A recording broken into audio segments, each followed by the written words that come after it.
let's get through and kick off. So thank you for coming on first and foremost. Let me just fix up the way that I'm presenting here. Get out of the way of my own text. Cool. All right. So today what we're going to do is run through this 20-minute session, Q&A at the end. Replay will be made available and sent directly to your email. You don't have to worry about that. That'll arrive about this time tomorrow morning.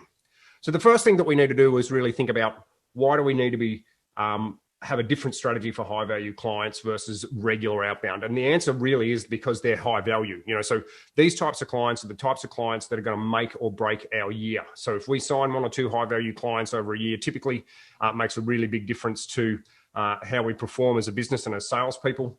And the reality is that sales outreach today is significant, is very, very predictable. So most outreach just comes simply by 3 emails and people give up, or maybe two cold calls and they give up.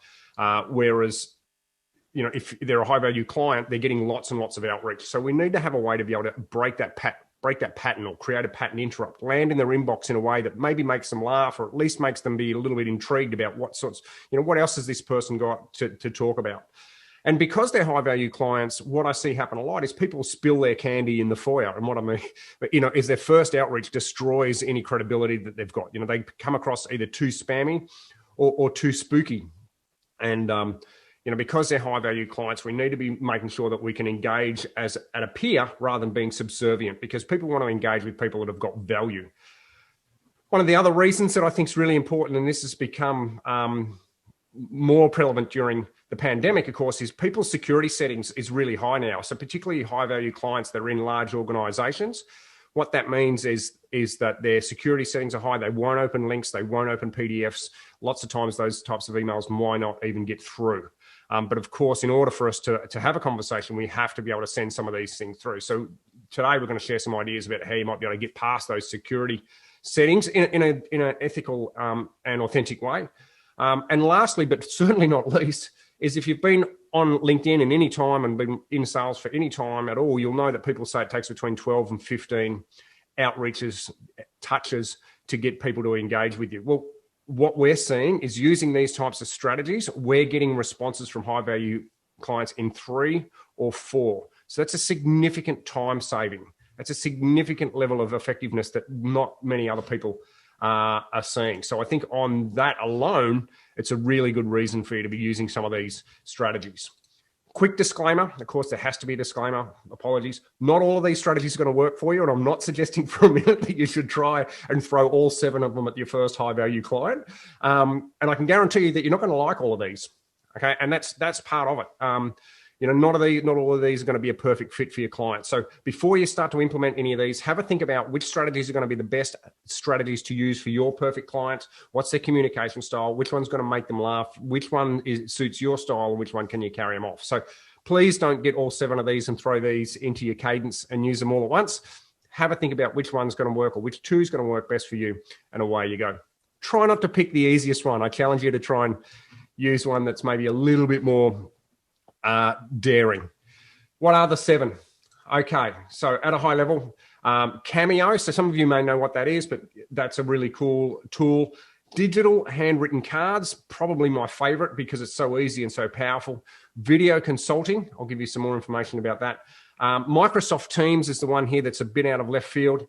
Content marketing, which you'll know about, but I want to share some ideas about how you might be able to do that a little bit differently.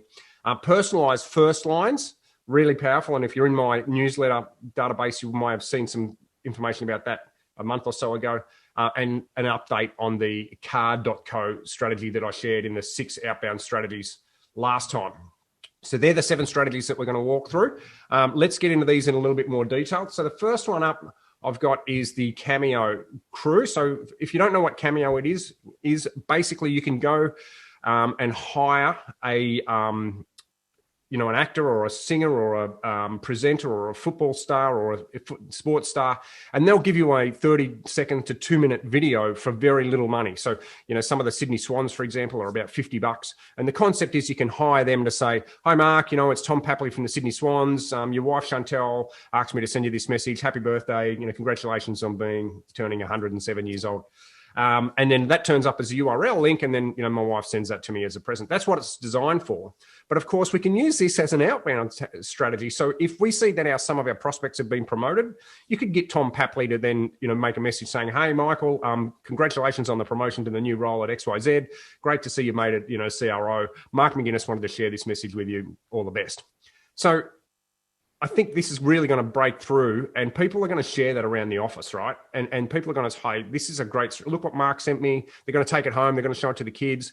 And I've got some impersonators here because they're inexpensive. You can get people like Vanilla Ice and that sort of thing, and the price goes up to a few $100s American to get them to provide a short video for you. But Robert De Niro impersonator or the Boris Johnson impersonator works really well. Here in Australia, of course, we've got a lot of expats that are in positions of high levels in executive positions. So if you were to send an expat, a UK expat, Boris Johnson impersonator with a personalized message, they're going to get a kick out of that. It's going to be really hard for them to not engage with you.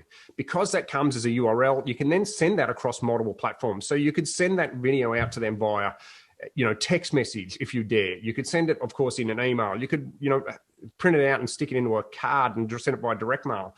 There's lots of ways you can get this out to people, and you could multi-channel your high-value clients simply by using this one strategy and spending $50 to get a message that said, congratulations, or, please engage with Mark, or like the message would be completely up to you. But I just think this is really going to break through and be super powerful. I love this strategy.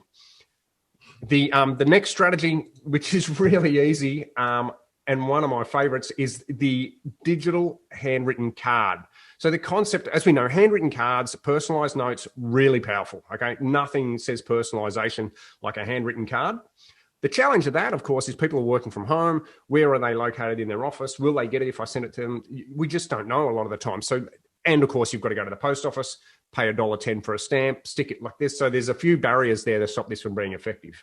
However, if you were to handwrite a note, take a photo of that with your phone, and then save that as a JPEG, you could send that in a LinkedIn message. You could send that in an email. You could send that via text. If you could get the image to be small enough, there's a whole bunch of ways you could send that handwritten card in your handwriting. And it's significantly different to what most other people are doing. And it's very, very personalized.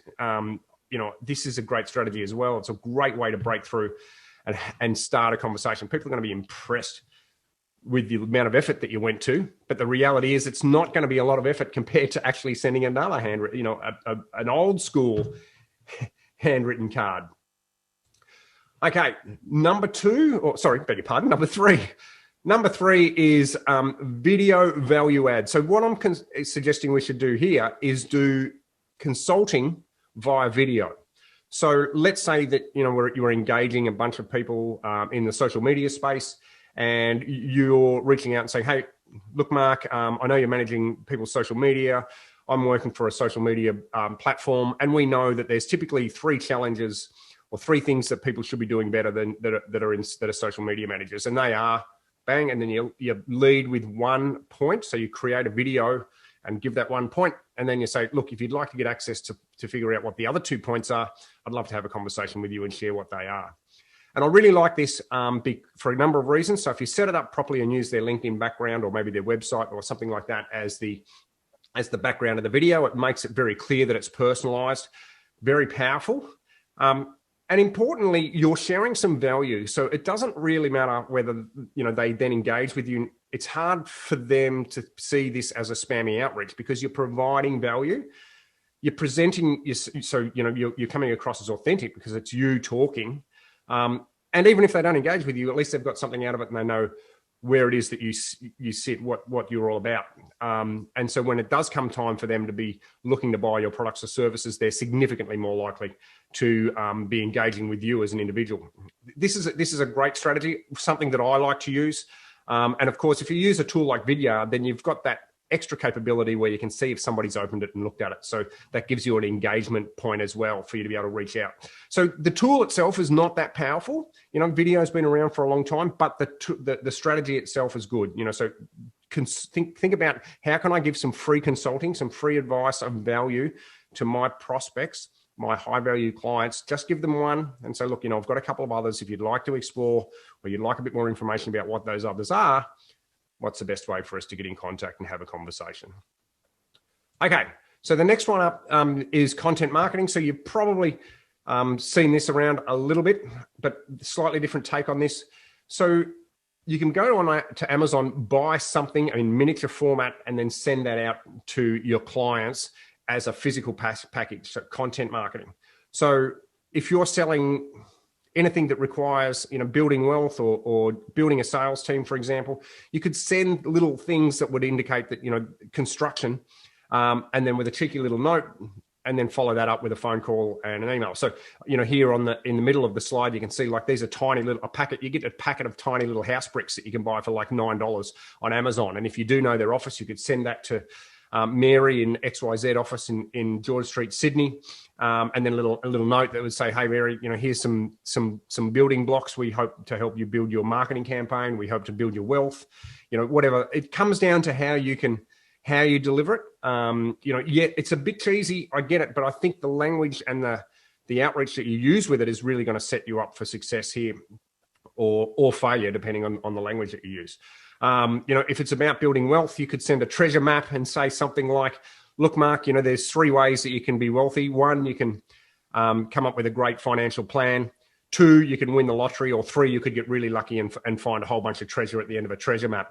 I can't help you with 2 or 3, but if you'd like to discuss number 1, let's have a conversation. So again, it depends on your personality and how you can run it. But if you have a look on Amazon and in some of these spaces, there's some really cool stuff that you can send to people that's really, really inexpensive. And again, all we're trying to do is stand out and start a conversation of value, and so that people, high value clients, are just getting emails and phone calls, right? So if they get a treasure map with a cheeky handwritten note on their desk, you ring up and say, I'm the treasure map guy, I'm the treasure map girl. They're going to say, yeah, okay, let's have a conversation. What is it you want to talk about? And that's what we need. And for $10, that's a pretty good investment, because I'm pretty confident that your marketing department's paying more than that per lead for a high quality lead. That's for sure. Okay, so this one's a little bit left field, but I really, really like this. So all of us have received a really well-written email in the past, okay? Whereas, for example, someone's gone and watched one of my videos and they might say, hey, Mark, I was watching one of your videos from 2 years ago where you talked about this. I really like that. I thought that was pretty clever. And of course, you see that in your inbox and you think, wow, someone's really done their homework. That's crazy. They've really spent a lot of time doing that. Guess what? If you go to places like Fiverr and those sorts of things, there's actually people that will do this for you. So how it works is you give them a list of 50 or 100 of your high value clients, if you've got that many, and then they charge us about $1.50, $1.20 per lead, and they'll go and find those powerful first lines, and they basically just provide a little bit of detail to help you get that really powerful first email. Now, of course, you could do this yourself. But if you're anything like me, the thought about going to find 20 or 30 high value clients and then searching the internet, watching, or listening to webinars, listening to podcasts, reading PDFs to try and find those trigger points, it's going to take a lot of time. If you outsource to these guys or girls for $1.50, that's a pretty good return on effort. It's going to save you a whole bunch of time, and it's very inexpensive.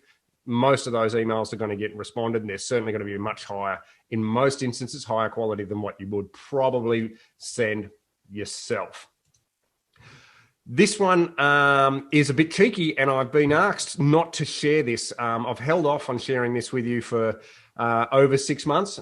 A couple of my clients have been using this properly, and they didn't want me to share it because they're worried that it'll become overused and the window will close.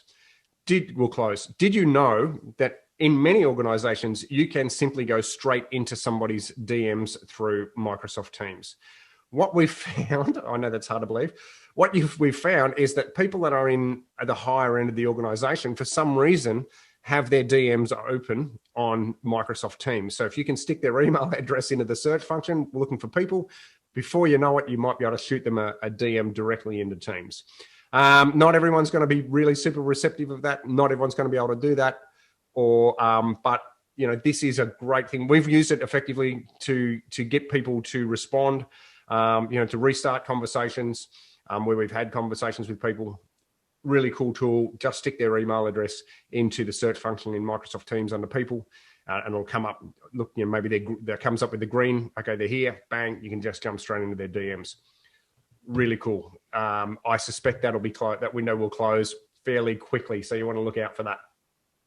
All right, we're doing well. Okay, the last one that I want to share today, for those of you who were on their previous one, you'll say, Mark, you've shared this with me. This one's not new. True, but it's really powerful. I think it really suits the high value client piece perfectly. And we've found that, there's been some challenges in relation to the way the URL's been delivered or being opened. So I wanted to share the improvements on that. So Card, for those of you who don't know, allows you to go and build personal landing pages. So you can see here, Trevor. So Trevor's one of my clients, and I use this as an experiment. You go to card.co. It allows you to create a landing page, even if you're not a web guy or girl. So I have none of those skills, and I was able to create a landing page for Trevor in about 10 minutes. And you can put call to actions in there, videos. It's really simple. Just drop and drag, click and drag and drop, whatever. And at the end of it, it allows you to then build out your own URL. And you can see here, trevorkiden.card.co. So I've got a personalized URL name, which is free, for Trevor. So when that lands in his inbox, he's like, hang on a second, this has got my own name. So this is a great strategy. What you probably also need to do, though, is think about delivering this URL in multiple formats, because there's spammers out there that are trying to get you to click on links and things that are not genuine, that might be a challenge for security, that sort of thing, are sending you many, many messages, thousands of messages, and just, click on this link. That's how those phishing and spam tricks work. So what we found is if we send the URL across a couple of different platforms, channels, whether it be text, whether it be direct mail, just handwritten in a card, hey, Trevor, I made this landing page just for you, check it out. Then we're getting responses. So just sending that by itself doesn't work, as well as sending it across multiple channels. Okay. So in summary, that's the 7 strategies that I had for you today. I'm sure there's something there to work that's going to work for you, or maybe even 2. Some of them are easy. Some of them are quick. Some of them take a little bit more work. So look, focus on quality, not quantity, and make sure that your prospects can see that you're going out of your way to build something for them specifically. Pick one of them and then stick it with it. So if you build a landing page, just keep sending that URL and just sending the landing page. You don't need to build a landing page and send them some bricks and then, send them a handwritten note. Just pick one strategy and then leverage off that. And that'll stop you from coming across as looking desperate. It'll just come across as looking very personalized. Okay. And then the last one is, we need to be multi-channeling regardless. So just because you've built a URL page, or just because you've got a great Cameo video from Robert De Niro, just sending that endlessly through email, you're less likely to be successful. And if you don't jump across into multiple channels. Okay, so for those of you who are on there for the first time or missed the last one, if you want more of these outbound tactics, send me an email, mark@markmc.co, and I will shoot you the private link. You can only get access to that if you registered for the last one. I'll send you those if you want more of those strategies. And if you want these types of things turning up in your inbox every fortnight, make sure you're registered to the sales mailer at markmc.com. No crap, no spam. Just massive value every fortnight. Okay, so as promised, looks like I've beaten the 20-minute buzzer. The replay will be sent to you tomorrow. Feel free to fire any Q&A into the chat, and I'll do my very best to answer them right now. Thanks very much, everybody, for coming. That's awesome. I hope you have a super day.